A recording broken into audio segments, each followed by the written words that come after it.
Boa tarde a todos. Obrigado, Filipe, pela introdução. Acho que era uma parte importante fazer aqui o enquadramento e, portanto, ficou feito e eu agradeço. Portanto, agradeço antes de mais ao IPAV o desafio, agradeço à Fundação Carlos Gulbenkian e à Fundação EDP o constante abraçar destes desafios que vão sendo lançados.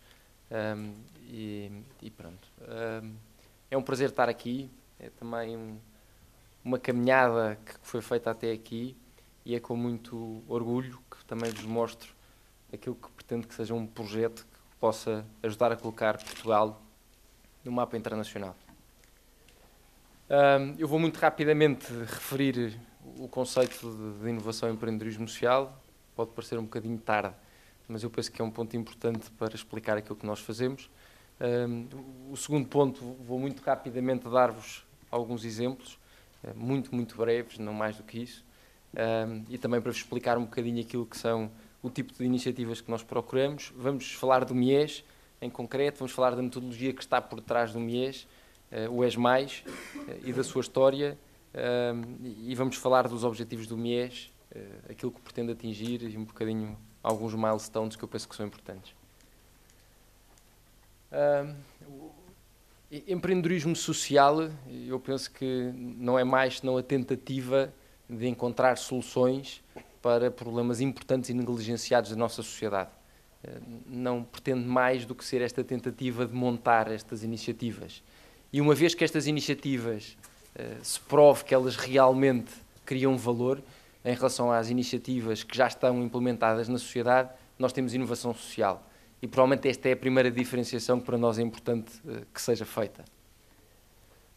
Também é importante que se perceba que no último Global Entrepreneurship Monitor, que é um processo que tem há vários anos tentado monitorizar a realidade do empreendedorismo a nível mundial e que nos últimos tempos também já tem incluído o empreendedorismo social, e apesar de na última vaga não ter dados portugueses relativamente a empreendedorismo social, faz-se uma previsão que cerca de 5,1% da população ativa a nível europeu tenha um envolvimento, ou já teve um envolvimento, na criação de uma iniciativa de empreendedorismo social. Portanto, estamos a falar de aproximadamente cerca de 12 milhões de pessoas que têm esta iniciativa de criar estes projetos para conseguir resolver problemas importantes e negligenciados da sociedade civil.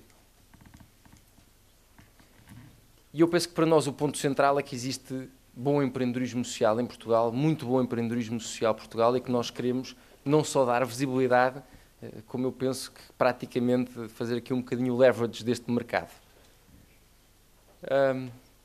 Algumas das iniciativas que foram mapeadas, eu não vou de todo me referir a todas elas, podiam estar aqui muito mais.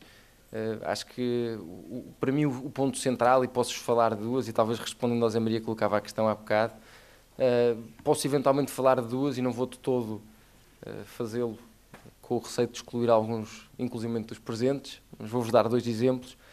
Um deles, a última vez que estive nesta sala, curiosamente a apresentar o MIES, falou antes de mim do Rui Marques, o Miguel Neiva. O Miguel Neiva é um designer português, criou o Colored, que é o primeiro código para daltónicos do mundo, é uma patente, é uma empresa e tem como único objetivo conseguir dar, eu sempre que me arranjam dados diferentes, mas falam em 10% dos homens de todo o mundo, uma referência para que, por exemplo, estas pessoas entendam a diferença entre as linhas do metro de forma intuitiva. Ou para, e isto aconteceu-me, eu recentemente fui comprar um casaco e perguntava ao empregado a cor do casaco e o empregado muito simpaticamente ia ver a cor do casaco nas referências, nos códigos das etiquetas, porque era daltónico. E, portanto, eu na altura falei-lhe inclusive do Colored, ele disse que realmente nunca tinha ouvido falar e falou-me do processo de exclusão social que é, desde os tempos da escola, um daltónico conseguir, e eu não me devia rir destas coisas, mas tive um daltónico que nos meus tempos escolares me acompanhou e que eu tenho a certeza que nem sempre teve uma boa vida, sobretudo quando aparecia com uma cor de cada meia na escola. Tenho perfeita noção que este foi um processo de exclusão importante e indústrias como a têxtil, como coisas tão simples como o lápis de cor, são ferramentas fundamentais onde este código pode ajudar estas crianças, estes jovens e estes adultos a ter um melhor enquadramento. É este o tipo de projetos, muitos deles inovadores, que nós queremos referenciar, mostrar ao mundo. O caso específico do Miguel já foi considerado pela revista Galileu como uma das 40 ideias que vão mudar o mundo. Tenho a certeza que temos muitas mais em Portugal e é este tipo de projetos que nós queremos encontrar e dar-lhes visibilidade. Poderia falar de Pedro Teiga, que também está cá. O Pedro tem um projeto chamado Projeto Rios. É um projeto que faz uma coisa muito simples, que eu pessoalmente adoro, que é encontra pessoas ou grupos de pessoas que adotam bocados de rios e que o Pedro ajuda a nível de formação e a nível de fornecer os materiais suficientes para ser feita a apropriação e a monitorização destes pedaços de rio e depois dar-lhes visibilidade num site, de forma a conseguir explicar qual é a qualidade que temos nos rios portugueses, inclusivamente ajudando depois estas equipas a melhorar as condições deste rio. Penso, Pedro, que o enquadramento é mais ou menos este. E, portanto, eu penso que são este o tipo de projetos que têm que ganhar escala, que têm que ganhar visibilidade em Portugal. Podíamos também falar de Ajudares, as escolas de Ajudares. Eu pessoalmente também acho que as histórias de Ajudares é um projeto engraçado. É um projeto que é escrito por 2.000 crianças e que é comercializado nas livrarias portuguesas. Vale a pena verem com calma. Mas o projeto Mies nasce, acima de tudo, com objetivos muito concretos. O primeiro é identificar estas iniciativas no território nacional. Nesta primeira fase, Norte, Centro e Alentejo, não querendo assumir compromissos, mas tenho a certeza que vamos mapear todo o país, será uma questão de tempo. O segundo grande objetivo é fazer a aplicação desta ferramenta e desta metodologia ESMAIS, que eu vou tentar detalhar e falar mais ou menos, tentar dar aqui algumas bases. Há aqui uma importante componente também de visibilidade que o Rui Marques em seguida vai desenvolver, e há um último ponto que o Filipe Santos também vai desenvolver, que é a de entender qual é o grau de competitividade destas iniciativas no mercado, e que também eu penso que é um ponto muito importante se quisermos realmente dar forma e estrutura a este mercado. Como é que funciona a metodologia ESMAIS? A metodologia ESMAIS é um artigo académico, eu acho que não tem nada mais simples do que isto, é um conjunto, um agregado de ideias que tentou juntar alguns princípios. O primeiro princípio é, queríamos encontrar um processo que fosse participado e queríamos que fosse um processo onde toda a gente pudesse contribuir de forma ativa, não sendo discriminatório, não sendo de cima para baixo, mas que pudesse ser transversal em ambos os lados. E então aquilo que se criou foi algo muito simples. Tem uma primeira fase, que aquilo que faz é, pega numa base inicial de observadores privilegiados, pessoas que pelas suas características são consideradas como tendo conhecimento sobre uma determinada região ou sobre uma determinada área técnica e que podem ser, desde pessoas que estejam à frente de uma organização como líderes comunitários, como pessoas singulares, e estas pessoas só têm que fazer duas coisas. Uma é referenciar outros observadores privilegiados e a segunda é nos dizer se conhecem iniciativas com as características que nós procuramos. Aquilo que se tem verificado é que as redes dos observadores privilegiados, tipicamente, ao fim da quarta, quinta ronda, começamos a replicar grande parte dos observadores privilegiados que já temos e acabamos normalmente por fechar na quinta ronda, não tendo novos observadores privilegiados a nomearem novas pessoas que podem, de alguma forma, dar este enquadramento. Estas pessoas nomeiam iniciativas e estas iniciativas, a primeira coisa que nós fazemos é telefonamos a todas. Posso dizer que este processo já está a ser replicado em Maputo, infelizmente não com a mesma facilidade de telefonema, mas na realidade portuguesa nós telefonamos a todas as iniciativas. Nem sempre fácil de as encontrar, mas tipicamente temos conseguido encontrar todas. Para nós o ponto extraordinário é que a primeira coisa que nós perguntamos às iniciativas é se têm as características que nós estamos à procura. 80% das iniciativas, em todos os projetos que nós realizamos até hoje, autoexcluem-se. E, portanto, dizem à cabeça, nós agradecemos, nós compreendemos, mas nós não temos as características que vocês procuram. E, portanto, talvez muito base na honestidade que a Luís falava, nós conseguimos ter aqui um primeiro corte inicial, muito significativo, que também nos permite perceber aquilo que é a realidade das organizações que estão no terreno, mas, acima de tudo, permite-nos pegar nos 20% restantes, que é aquilo que nos interessa, e que são alvo de um questionário extremamente profundo, para conseguir entender se realmente têm ou não os critérios base que nós procuramos. No final é apresentado a um conselho académico e científico, que valida única e simplesmente os ponderadores que aí são apresentados e que têm um selo de qualidade, se quiserem, dizendo que é uma boa prática, não mais do que isso. E essas boas práticas que são posteriormente comunicadas têm 5 características base que são procuradas. A primeira é terem uma forte missão social ou ambiental, ambas são válidas, e eu penso que este é o primeiro grande foco, é tem que procurar resolver um problema social ou ambiental. O segundo ponto é a noção de impacto social e ou ambiental. Tem que procurar querer atingir este impacto e tem que, acima de tudo, nem sempre tem que o medir, mas tem pelo menos que ter a noção do esforço de transformação social que está a querer gerar. O terceiro ponto é esta tradução brilhante do inglês para o português, um dia há de ter uma palavra no dicionário, mas o empoderamento e a inclusão das pessoas a nível local. Eu devia ficar pelo empowerment, que soa bastante melhor, mas é um ponto igualmente importante. Perceber se é um projeto que é feito com as pessoas e para as pessoas é fulcral. O quarto ponto é a inovação e perceber se esta inovação que cruza de alguma forma, muitas vezes com a sustentabilidade, pode não ser uma inovação de serviço ou de produto, por vezes pode ser uma inovação ao nível do modelo, e isso para nós também é um ponto muito importante. E o último, dadas as suas características anteriores, normalmente estas iniciativas têm uma forte tendência a ser escaláveis ou replicáveis. E neste sentido, são procurados alguns dos indicadores que podem realmente levar a termos noção que os modelos podem facilmente ser replicados ou escalados sem ter barreiras.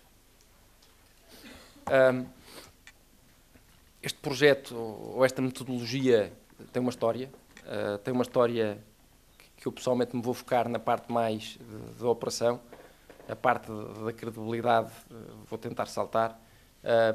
A nível da operação, foi feito um primeiro piloto em 2009 no município de Cascais, onde foram encontradas 5 iniciativas, 5 boas práticas.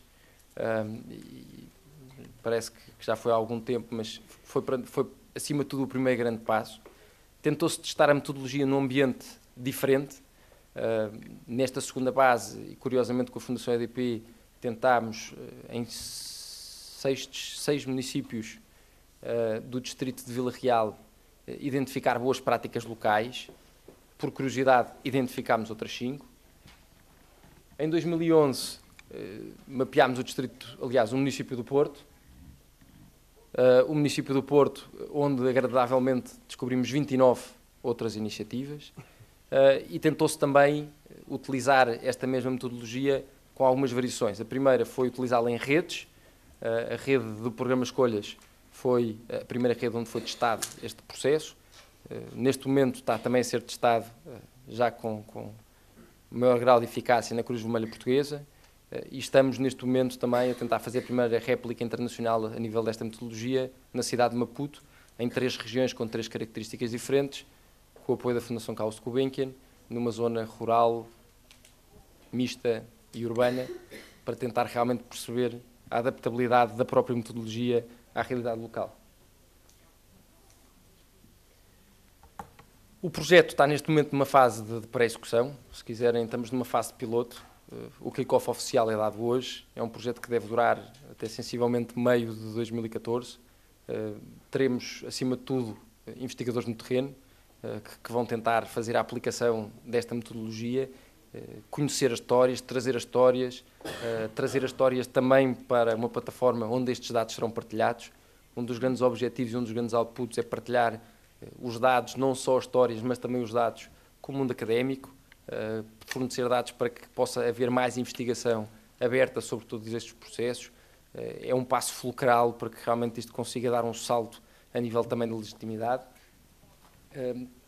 Temos, acima de tudo, e eu penso que aqui mais numa fase por divisão, apesar de existir aqui uma sobreposição, neste momento estamos em plena fase de observadores privilegiados, e eu penso que vou deixar os contactos no fim. Se alguém sentir que tem realmente essa motivação, por favor, envie-nos um e-mail a dizer: eu gostaria de ser observador privilegiado pelo conhecimento que tenho. Temos o maior gosto de falar com todos vocês. Vamos em seguida entrar na fase dos sistemas de despiste, que sem dúvida nenhuma é a fase mais demorada, em que temos mais contactos com iniciativas do norte a sul do país, acabando com a fase do questionário de implementação, numa última fase, e também com a implementação desta ferramenta de competitividade, tudo elementos que serão públicos no nosso website. Por último, teremos uma fase de maior comunicação, que o Rui vai falar em detalhe, e que eu penso que também é uma fase que pretende dar aqui outra dimensão ao projeto. Eu vou-vos dar alguns números, e não são mais do que números, valem o que valem, acho que são as métricas iniciais. Acho que desde o início que houve uma perfeita noção que vamos levar este projeto até ao fim e, portanto, acreditamos que estas são as nossas estimativas dos números que vamos alcançar. É possível que sejam superiores. No entanto, esperamos falar na Zona Norte com mais de 800 observadores privilegiados, na Zona Centro com cerca de 470 e na Zona do Alentejo com cerca de 312. Isto tem maioritariamente a ver com densidade e área geográfica. A nível de telefonemas de despiste, o Norte com mais de 1.900 telefonemas de despiste, o Centro com cerca de 1.000 e o Alentejo com cerca de 730. E iniciativas que vão ser visitadas de forma individual, mais de 400 no Norte, 235 no Centro e 157 no Alentejo.